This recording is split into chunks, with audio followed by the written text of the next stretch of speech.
Hello, Taylor Ellwood here, and welcome to the latest Magical Experiments live stream. Happy to be here. And today we're going to be talking about part 2 of the magic of writing. And this time we're going to focus on some practical exercises that you can do. I gave you an overview last time of some of the different aspects of the magic of writing, and I shared some of my own experiments. And I thought, that's cool, but I want to actually demonstrate how this really works and what you can do with it. And so what I thought I would have you start out doing is grab a piece of paper and a pen. And what you're going to do is you're going to write a sentence down. So go ahead and do that. Write that sentence down.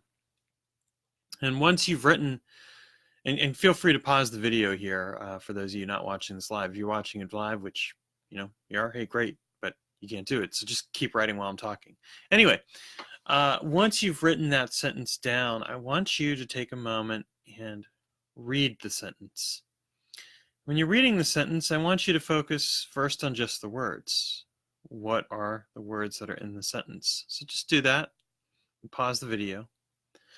And then next what I want you to do is I want you to read the sentence again, but this time I want you to read it with an awareness of the space between the words and the actual structure of the sentence and how it's designed, how it shows up on the page. In other words,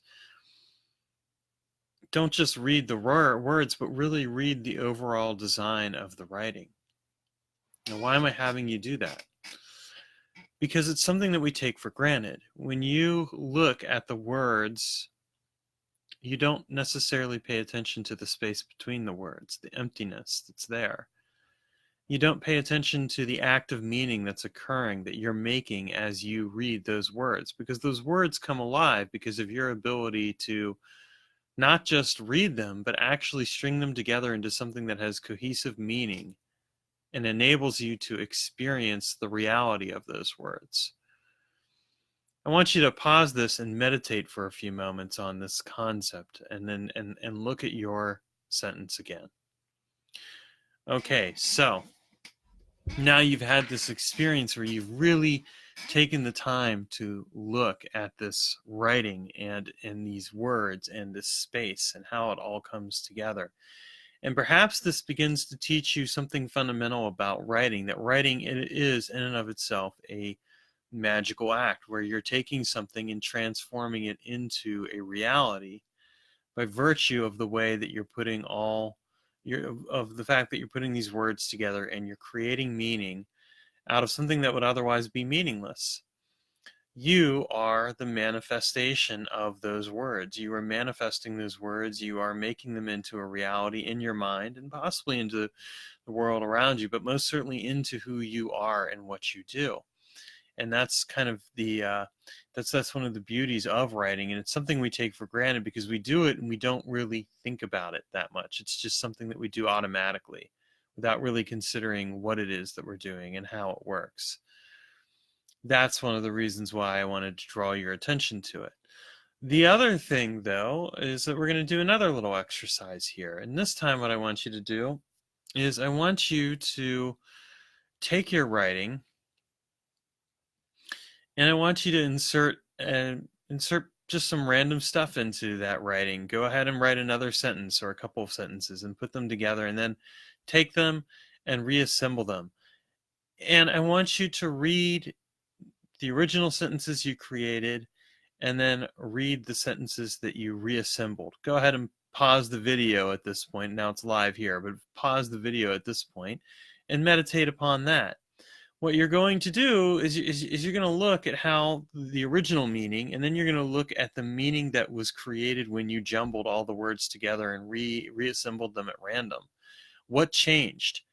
How does reading the cut up version change from the regular version that you created? What changes in terms of your consciousness? I think you'll find that it's a very insightful experience that can help break up the linear reality of writing, but also the linear reality of our own narratives. We tend to live a very narrative, linear existence.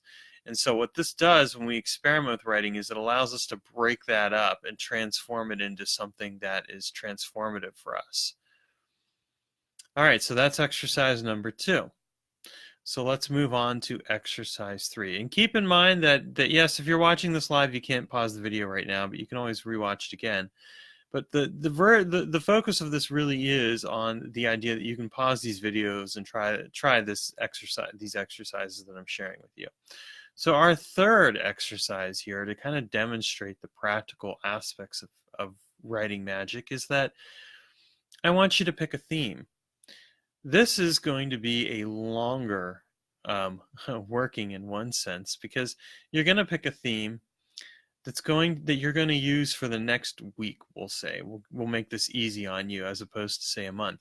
You're going to write down up to 5 words that convey this theme, and what I want you to do is for the next week I want you to just write about your day, and don't even think about it, just write about your day. At the end of the week, I want you to look at the theme that you created, and what I want you to do then is look at the writing that you wrote in regards to that week. How does that writing reflect on or capture that theme? How has that theme expressed itself, not just through your writing, but through the experiences that you've had? The reason you're doing this exercise is because it gives you a chance to really understand how writing can shape your conscious experience, and how the choice to pick a theme can actually be used very intentionally to set your life up in certain directions that you want it to go in. I've used this a number of times over the years to create very specific ways of approaching a given problem or a situation, because if I create a theme around it, then what I do is I invite in the experiences that I need to have in order to make that theme into something that's transformative for me. And when I'm writing about that theme, if I'm writing about my day, I find that I end up writing about that theme, and that further reinforces the transformation that's occurring. And then what happens is it transforms the nature of my life. And then you kind of look at it after the fact and you're like, oh, I wrote about this, and look at all the ways that this showed up. You're programming yourself and you're setting up your experience of reality, and you're inviting in the necessary experiences that will allow you to transform your approach to writing and your approach to how you think about your life and how you invite circumstances in. Really, what you're doing is you're using your writing to create a specific space-time path of manifestation, because the writing is this linear narrative that you're using to capture the potential of the nonlinear and transform it into experiences that you can make sense of and make meaning out of, and yet nonetheless they will write you into existence as much as you write them into existence. All right, those are 3 exercises for you to experiment and play with. And this gives you a taste of my upcoming book, The Magic of Writing, which is going to be coming out eventually. I'm working on it now, but this gives you a taste of some of the things that I'm working on, and how I've really experimented and played with writing over the years as a magical tool.